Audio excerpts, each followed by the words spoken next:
не знаю, сердце бьется от чего. Прокачу я уяву, любили свои ночи никого. এই hello WhatsApp guys, কেমন আছেন সবাই? নারুটো শিপুডেনের আরেকটি নতুন এপিসোডে সকলকে জানাই স্বাগতম। আর আমরা এর আগের পার্টে অথবা এর আগের এপিসোডে যা দেখেছিলাম যে সাকুরার সঙ্গে ফাইট করেছিল আমাদের সাসুরি, অ্যান্ড ফাইটের এক পর্যায়ে আমাদের গ্রেনিচিও সাকুরাকে বাঁচানোর জন্য সেখানে তার দুইটা পাওয়ারফুল পাপেটকে সামন করে ফেলে, যারা ছিল সাসুরির বাবা এবং মা। আর এই সাসপেন্স নিয়েই আমাদের এর আগের এপিসোডটি শেষ হয়ে গিয়েছিল। আর আমরা আজকে এখান থেকে পরবর্তী স্টোরি লাইনটি এক্সপ্লেনেশন করা শুরু করব। তবে গাইজ, ভিডিও শুরু করার আগে যারা আমাদের চ্যানেলে আজকে নতুন এসেছেন, অবভিয়াসলি নারুটো শিপুডেন অথবা ক্লাসিকের এর আগের পার্টগুলো দেখে নিতে পারেন আমাদের চ্যানেল থেকে, কারণ তা না হলে কিছু স্টোরি লাইনই আপনার মাথার ভিতরে ঢুকবে না। আর যারা আগে থেকে দেখে নিয়েছেন তাদেরকে তো অসংখ্য ধন্যবাদ। আর আমাদের আজকের এই ভিডিওটি আমি জানি যে অনেক পরিমাণে এখানে লেট হয়ে গিয়েছে, আর এতদিন আমার জন্য অপেক্ষা করার জন্য আপনাদেরকে আরও একবার অসংখ্য ধন্যবাদ। তো গাইজ, এখানে আমরা গ্রেনিচিও দুটি পাপেট সামন করে ফেলে, আর এই পাপেট দুটো ছিল শাশুড়ির বাবা এবং মা। শাশুড়ি বলতে থাকে, ভালোই তো দাদি, আপনি আমার বানানো জিনিস আমার বিরুদ্ধে ব্যবহার করতেছেন, এত পরিমাণ দুর্বল আপনি। আর আরেকটা কথা গাইজ, এই দুইটা ছিল শাশুড়ির বানানো প্রথম পাপেট। গ্রেনিচিও বলে এই দুইটা পাপেটই তোমার জন্য যথেষ্ট। অন্যদিকে দেইদারাকে আমরা দেখতে পাই, তাকে নারুটো ফলো করতেছিল, প্লাস আমাদের কাকাশি সেন্সি নারুটো ফলো করতেছিল। এই ব্যাপারে দেইদারা কোনো মাথা ব্যথা ছিল না, বাট প্রবলেমটা ছিল কাকাশিকে নিয়ে। এজন্য দেইদারা কাকাশির উপর এক্সপ্লোশন সেরিকেন এখানে নিক্ষেপ করে দেয়। এইদিকে টিম গাই সেন্সিরাও এখানে তুমুল ব্যাটেল করছিল তাদের ক্লোনের সঙ্গে। এদিকে আমরা গ্রেনিচিওকে দেখতে পাই, গ্রেনিচিও তার পাপেটের মাধ্যমে একটি স্পেশাল টাইপ ওয়েপেন ক্রিয়েট করে শাশুড়ির দিকে হামলা করে দেয়। শাশুড়ি কাজে কাগের পাপেট দিয়ে এখানে ডিফেন্স করতে থাকে। আমরা দেখতে পাই এখানে তুমুল এক ব্যাটেল শুরু হয়, যেখানে গ্রেনিচিওর পাপেট এবং আমাদের কাজে কাগের পাপেট তারা এখানে স্পিডলি ভাবে লড়াই করতে থাকে। কিন্তু লড়াইয়ের পর কারোর হাতিয়ারই লড়াইয়ের উপযুক্ত ছিল না। শাশুড়ি বলে, অনেক হয়েছে, আমাকে সবচেয়ে পাওয়ারফুল জুটসু ব্যবহার করতে হবে। আর তখন কাজে কাগের পাপেট দিয়ে এখানে কালো এক ধরনের কিছু একটা বের হয়। গ্রেনিচিও বলে, আরে না, এটা তো। আর এখানে আমাদের সাকুরা বলতে থাকে, এটা কি গ্রেনিচিও? আর গ্রেনিচিও বলতে থাকে, এটা হলো স্যান ভিলেজের হিস্টোরিতে সবচেয়ে পাওয়ারফুল একটি jutsu, black iron sand jutsu, যেটা আমাদের থার্ড কাজিকাকে এজন্যই বানিয়েছিল, যার মাধ্যমে সে যে কোনো জিনজুরিকে ক্যাপচার করতে পারবে। সাকুরা, আমি তাকে এখন আটকে রাখতে পারবো, আমাদের কাছে একটাই সুযোগ রয়েছে, আমি যতক্ষণ তাকে আটকে রাখি তুমি এখান থেকে পালিয়ে যাও, এছাড়া তুমিও কিন্তু এখানে আমার সঙ্গে মারা পড়বে। সাকুরা বলে, কিন্তু আমি আপনাকে এই অবস্থাতে রেখে কোনোভাবেই পালাতে পারি না, আমি এখানে ব্যাটেল লড়বো।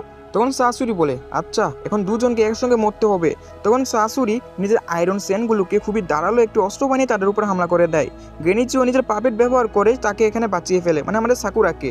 কিন্তু আমরা দেখতে পাই সে পাপেটের শরীরের মধ্যে আয়রন সেন্ড লাগার কারণে সেটা অকেজো হয়ে পড়ে। শাশুড়ি বলে, চমৎকার, কিন্তু এইবার তোমরা বাঁচতে পারবে না। সে আবারও সেম হামলাটি করে, আর এইবার শুধুমাত্র একটি পাপেট থাকায় সেই পাপেটটি দিয়ে সাকুরাকে বাঁচিয়ে ফেলা হয়। আমরা বুঝতে পারি এখানে হয়তো বা গ্রেনিচিও মারা গেছে, বাট এমনটা হয় না, কারণ গ্রেনিচিও নিজেই তো একটা পাপেট, সে নিজে একটি শিল্ড ব্যবহার করে নিজেকে বাঁচিয়ে ফেলে। আসলে সকল পাপেট মাস্টারের একটি স্পেশাল এবিলিটি রয়েছে, তারা নিজেকে পাপেট বানিয়ে ফেলতে পারে। শাশুড়ি বলে, তো আমরা সকল পাপেট মাস্টাররা একই রকম, নিজেকেও আপনিও পাপেট বানিয়ে ফেলেছেন, যেমনটা আমি করেছি। কিন্তু গ্রেনিচিও নিজের হাত থেকে বন্ধ করতে পারে না ওই আয়রন স্যান্ড লাগার কারণে।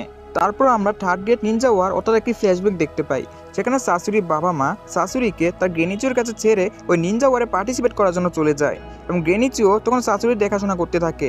অনেকদিন পর খবর আসা হয় যে হিডেন ইন দ্য লিফ ভিলেজে একজন নিনজা অর্থাৎ কাকাশির বাবা সাকুমোহাটাকে শাশুড়ির বাবা মাকে মেরে ফেলেছে। আর এই কথা শুনে আমাদের গ্রেনিচিও এখানে প্রচণ্ড পরিমাণে কাঁদতে থাকে। এখন আপনারা হয়তো ভাবতে পারেন যে শাশুড়ির বাবা মাকে কেন মেরে ফেলা হয়েছে। আসলে এটা ছিল থার্ড গ্রেড নিনজা ওয়ার, যেখানে একটা নিনজা ভিলেজের সঙ্গে আরেকটি নিনজা ভিলেজের যুদ্ধ হতো। আর আমাদের কাকাশির বাবা যেহেতু স্যান ভিলেজে ছিল না, সে ছিল হিডেন ইন দ্য লিফ ভিলেজের, আর এর জন্যই হিডেন ইন দ্য লিফ ভিলেজের সঙ্গে যখন স্যান ভিলেজের এখানে মারামারি হয়েছিল, তখন কাকাশির বাবা এখানে ভুলবশত বা যে করেই হোক শাশুড়ির বাবা মাকে হয়তো বা মেরে ফেলেছিল। আর এখানে আমাদের এই ঘটনাটা গ্রেনিচিও কোনোভাবেই শাশুড়িকে জানায় না, এবং তাকে একজন পাপেট মাস্টার হিসেবে ট্রেনিং দিতে থাকে। অনেকদিন পর শাশুড়ি দুটা পাপেট বানিয়ে ফেলে, যেটা ছিল তার বাবা এবং মায়ের মতো, এবং নিজের চাকরার দাগা ব্যবহার করে সেগুলোকে কন্ট্রোল করতে থাকে। শাশুড়ি কোনোভাবেই নিজের বাবা মায়ের আদর কখনো পায়নি। এদিকে আমরা আবারও প্রেজেন্ট টাইমের সিন দেখতে পাই, শাশুড়ি নিজের আয়রন সেন জুটসু ব্যবহার করে অর্থাৎ ওই কাজি কাগের জুটসু ব্যবহার করে আবারও এখানে প্রস্তুত হয় লড়াই করার জন্য। যেহেতু গ্রেনিচিওর পাপেট এখানে ভেঙে গিয়েছে, এজন্য সাকুরা গ্রেনিচিওকে বলে তাকে পাপেট হিসেবে ব্যবহার করার জন্য। গ্রেনিচিও নিজের এখানে একটি হাত দিয়ে তাকে পাপেট হিসেবে আবার কন্ট্রোল করতে থাকে। সাকুরা এখানে ব্যাটেল করার জন্য প্রস্তুত হয়। প্লাস আমাদের শাশুড়ি তখন নিজের আয়রন সেন জুটসু দিয়ে আবারও হামলা করে দেয়। সাকুরা এবার তার উপর খুবই পাওয়ারফুল একটি পাঞ্চ ল্যান্ড করে দেয়, আর এই পাঞ্চের কারণে আয়রন সেন জুটসু সম্পূর্ণ কেবের উপরে গিয়ে পড়ে, যার কারণে এখানে প্রচণ্ড পরিমাণে ধামাকা হয়। শাশুড়ি চিন্তা করে এত পরিমাণ শক্তি এটা কিভাবে হতে পারে। শাশুড়ি তখন আবারও সে আয়রন সেন ট্রায়াঙ্গেল দিয়ে সাকুরার উপরে হামলা করে দেয়, এবং এই হামলাটি একটু স্পিন টাইপ ছিল, আর সাকুরার এর থেকে বাঁচা একটু কষ্টসাধ্য ছিল। কিন্তু সাকুরা এখানে হার মানে না, সে তার সম্পূর্ণ ফোর্স ব্যবহার করে সেম হামলাটি করতে থাকে। শাশুড়ি এখানে সেম হামলা বারবার করতে থাকে, যার কারণে সম্পূর্ণ কেব এখানে ভাঙতে থাকে, আর এই হামলাটির আওয়াজ চলে যায় আমাদের কাকাশির কাছে। কাকাশি সেন্সি চিন্তা করে আমাদেরকে তাড়াতাড়ি তাদেরকে সহযোগিতা করতে হবে, কিন্তু আগে আমাদেরকে এইটার কিছু একটা বন্দোবস্ত করতে হবে। এদিকে নারুটো বলতে থাকে আরও স্পিডলিভাবে চলুন কাকাশি সেন্সি, নাহলে আমরা গারাকে হারিয়ে ফেলবো, যে করেই হোক আমাদেরকে গারাকে বাঁচাতে হবেই। আর তখন দেতানা বলে এই পাগলা জিনজুরি কিটাকে আমি কিভাবে বোঝাবো, গারা অলরেডি মারা গেছে, তাকে আর কিভাবে বাঁচাবে। বাট তার উপর আমার নজর দেওয়া লাগবে, শুধু কাকাশিকে কোনোভাবে ট্র্যাকেল করতে পারলেই হইলো। এদিকে আমরা আমাদের গাই সেন্সিকে দেখতে পাই। গাই সেন্সি বলতে থাকে এত বড় ধামাকার আওয়াজ কি হচ্ছে, নেজি নিজের ব্যাকুগান ব্যবহার করো। নেজি বলে এটা এখন আমার জন্য যদিও অসম্ভব, কিন্তু আমি চেষ্টা করছি। নেজি তখন নিজের ব্যাকুগান ব্যবহার করে দেখতে পাই যে সেখানে শাশুড়ির সঙ্গে সাকুরা এবং গ্রেনিচিও তুমুল লড়াই করছে, এবং এই ঘটনাটা আমাদের নেজি সবাইকে বলতে থাকে। রকলি চিন্তা করে তো এখানে আমাদের সাকুরা কোনোভাবেই হারতে পারে না। আর এইদিকে আমরা দেখতে পাই গ্রেনিচিও অ্যান্ড সাকুরাকে। সাকুরা এখানে প্রচণ্ড ফোর্স প্রয়োগ করেছে, আর গ্রেনিচিও চিন্তা করে তার ভিতরে এত পরিমাণ শক্তি আমি তো নিজেও চিন্তা করিনি। গ্রেনিচিও চিন্তা করে সাকুরা সোনারে এখানে তোমার উপর প্রচণ্ড প্রাউড ফিল করবে, আর তারই সঙ্গে এখানে সাকুরা আবারও প্রস্তুত হয়ে যায়। আর আমাদের শাশুড়ি তখন তার যে সকল আয়রন অস্ত্রগুলো ছিল এগুলোকে একসঙ্গে মার্জ করে ফেলে, যার কারণে সে এখানে নতুন এক ধরনের হাতিয়ার বানিয়ে ফেলে, যেগুলো জালের মতো চারিদিকে ছড়িয়ে পড়তে থাকে। তারই সঙ্গে সাকুরা প্রত্যেকটি এখানে জালের মতো আয়রন স্যান্ড থেকে বাঁচার চেষ্টা করে, বা দুর্ভাগ্যবশত কিছু আয়রন স্যান্ড তার শরীরে এখানে লেগে যায়, আর এগুলোতে পয়জন ইনজেক্ট করা ছিল। সাকুরা ক্লান্ত হতে থাকে, আর তখন শাশুড়ি ঠাট কাজিকাকের পাপেট দিয়ে তাকে মেরে ফেলার জন্য অগ্রসর হতে থাকে, আর তখনই সাকুরা একটি সারপ্রাইজ পাঞ্চ মেরে ঠাট কাজিকাকের পাপেটকে সেখানে ধ্বংস করে ফেলে। তারই সঙ্গে শাশুড়ি এখানে শকড হয়ে যায়।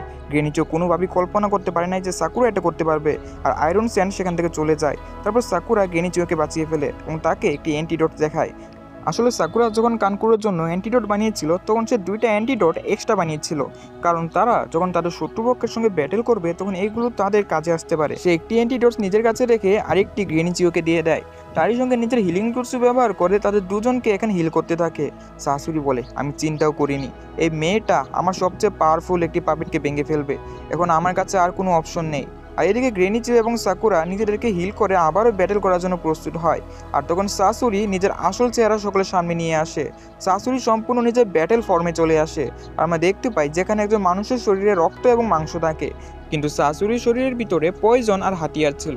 শাশুড়ি নিজেকে একজন জীবিত পাপেট বানিয়ে ফেলেছে রিসার্চ করার কারণে, আর এভাবেই শাশুড়ি এখন নিজের ভয়ঙ্কর রূপে চলে আসে, আর বলতে থাকে এখন কেউই আমার হাত থেকে বাঁচতে পারবেন না, এতক্ষণ তো শুধু ট্রেইলার ছিল, দাদিমা এখনো সুযোগ আছে, আপনি পালাতে পারবেন, আমি আপনাকে কিছু বলবো না, কিন্তু মেয়েটিকে আমি কোনোভাবেই ছাড়বো না। এবং সে ফায়ার স্টাইল জুটসু দিয়ে তাদের উপর হামলা করে দেয়। এদিকে আমরা কাকাশি আর নারুটোকে আবার দেখতে পাই। নারুটোকে কাকাশি সেন্সি এখানে শান্ত থাকার জন্য বলে, আর তারই সঙ্গে বলতে থাকে নারুটো সবার আগে আমাদেরকে আমাদের অ্যাটাকের উপরে ফোকাস করা উচিত। আমাদের শত্রুপক্ষ হচ্ছে ফ্লাইং টাইপ, আর এর জন্য তার উপর শুধু 2 টাইপের অ্যাটাকই কার্যকরী হবে। প্রথম টাইপ হচ্ছে লং রেঞ্জ কোনো অ্যাটাক, আর সেকেন্ড টাইপ হচ্ছে তাকে কাছে এনে এখানে শর্ট রেঞ্জ কোনো হামলা করে তাকে হারানো যেতে পারে, কিন্তু এরকম টাইপের কোনো হামলাই তুমি করতে পারো না। কিন্তু চিন্তা করো না, আমরা অবশ্যই গারাকে হারাবো। নারুটো বলে তো আমরা এখন কি করতে পারি কাকাশি সেন্সি? কাকাশি সেন্সি বলতে থাকে তার কাছে এমন একটি নিনজুৎসু আছে যার মাধ্যমে তাকে হামলা করা যাবে, কিন্তু এতে কিছুটা সময় লাগবে। এদিকে আমরা গ্রেনিচিওকে দেখতে পাই, তার উপর এখানে ফায়ার স্টাইল দিয়ে আমাদের শাশুড়ি হামলা করে, আর এই হামলাগুলো এত পরিমাণ শক্তিশালী ছিল যে হামলার কারণে পাথর সহ এখানে চূর্ণ বিচূর্ণ হয়ে যায়। তারপর শাশুড়ি নিজের ফায়ার স্টাইল হামলাগুলো শেষ করে ওয়াটার স্টাইল হামলা শুরু করে দেয়, আর এই ওয়াটারটাও প্রচণ্ড পরিমাণে শক্তিশালী ছিল। সাকুরা অ্যান্ড গ্রেনিচিও সেখানে কোনো পাথরের টুকরার নিচেই লুকাতে পারে না। শাশুড়ি নিজের পানির লেয়ারটাকে আরও বেশি চিকন বানিয়ে ফেলে, যার কারণে ওইটার পাওয়ারফুল হামলা আরও বেশি শক্তিশালী হয়ে যায়, এবং এক পর্যায়ে পানিও শেষ হয়ে যায়। শাশুড়ি বলে যতই হয়ে যাক তোমরা দুজন আজকে আমার হাত থেকে বাঁচতে পারবে না। সাকুরা চিন্তা করে তাদের হাতে শুধুমাত্র 1 মিনিট সময় আছে, কারণ সে যে অ্যান্টিডোটটা নিয়েছিল সেটার সময় 5 মিনিট ছিল। তারপর শাশুড়িকে ধারালো অস্ত্র দিয়ে এখানে আমাদের গ্রেনিচের উপরে হামলা করার জন্য এগিয়ে আসে, আর এদিকে আমরা দেখতে পাই সাকুরার উপরে সে হামলাটির একটু স্কেচ পড়ে যায়। তারই সঙ্গে সাকুরা তখন শাশুড়ির ব্যাক সাইড দিয়ে গিয়ে আমরা দেখতে পাই যে আমার শাশুড়ি যখন গ্রেনিচের উপরে একটুর জন্য হামলা করে ফেলছিল তখনই সাকুরা তাকে আটকিয়ে ফেলে এবং তারই সঙ্গে শাশুড়িকে নিজের কাছে টেনে নিয়ে একটি পাওয়ারফুল পাঁচ মেরে সেখানে শাশুড়িকে সম্পূর্ণভাবে ধ্বংস করে ফেলে। অর্থাৎ শাশুড়ির পাপেট এখানে সম্পূর্ণভাবে ডিস্ট্রয় হয়ে যায়। সাকুরা এখানে নিশ্চিন্তে শ্বাস নেয়। তারই সঙ্গে তার অ্যান্টিডোটের 5 মিনিট পূর্ণ হয়ে যায়। সকলে চিন্তা করে হয়তো তারা এখানে জিতে গেছে। সাকুরা এখানে চিন্তা করতে থাকে এখন তাকে নারুটো এবং কাকাশি সেন্সির কাছে যেতে হবে। তখনই আমরা দেখতে পাই শাশুড়ি যে কিনা তার ব্যাক সাইড থেকে আবারও রিজেনারেট হতে শুরু করে। শাশুড়ি আবারও পাপেটগুলোকে জোড়া লাগিয়ে নিজের আগের ফর্মে চলে আসে। আসলে শাশুড়ির শরীরের উপরে এই চাইনিজ টাইপ একটা লেখা আপনারা হয়তো বা দেখতে পাচ্ছেন। যতক্ষণ পর্যন্ত এই লেখাটার উপরে হামলা না করা হবে ততক্ষণ শাশুড়ি এখানে মারা যাবে না, কারণ এটাই হচ্ছে তার জন্য হৃদয়ের মতো। আর এখানে আমরা দেখতে পাই গ্রেনিচিও যে কিনা তার হাত থেকে আবারও এখানে ঠিক করে ফেলে, বলতে থাকে আসল লড়াই তো এখন শুরু। আর গ্রেনিচিও তখন এখানে একটি স্ক্রল বের করে তারই সঙ্গে এখানে অনেকগুলো পাপেটকে সামন করে ফেলে। এখানে 10টারও বেশি পাপেট ছিল। আর এখানে গ্রেনিচিওর এই স্কিল দেখে শাশুড়ি বলতে থাকে বলতে হবে আপনার ভিতরে কিছু না কিছু একটা আছে, কারণ একজন পাপেট মাস্টারের টেকনিক সেটার উপরে নির্ভর করে যে সে একসঙ্গে কতটা পাপেটকে কন্ট্রোল করতে পারে। কিন্তু আমি আপনাকে এর থেকেও বড় একটি জিনিস দেখাতে চলেছি। আর শাশুড়ি তখন নিজের বুক থেকে কিছু একটি বের করতে থাকে। তারই সঙ্গে এখানে 100+ এখানে পাপেট বের হয়ে যায়, যেগুলোর মাধ্যমে শাশুড়ি বলতে থাকে আপনার এই সকল পাপেটের মাধ্যমে আমি দেখেছি যে আপনি অনেকগুলো ভিলেজকে আগে ধ্বংস করেছেন, কিন্তু আমি এই সকল পাপেটের মাধ্যমে একটি পুরো দেশকে ধ্বংস করার যোগ্যতা রাখি।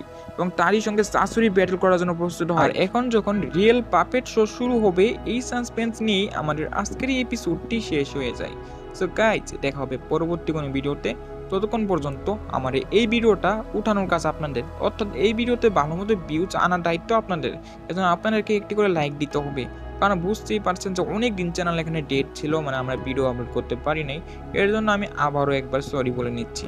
তো আমরা এখানে ট্রাই করব, আর না হয় আমরা নারুটো সিরিজটা ড্রপ আউট করে ওয়ান পিসে আমরা চলে যাওয়ার চেষ্টা করব। তো গাইজ দেখা হবে পরবর্তী কোনো ভিডিওতে।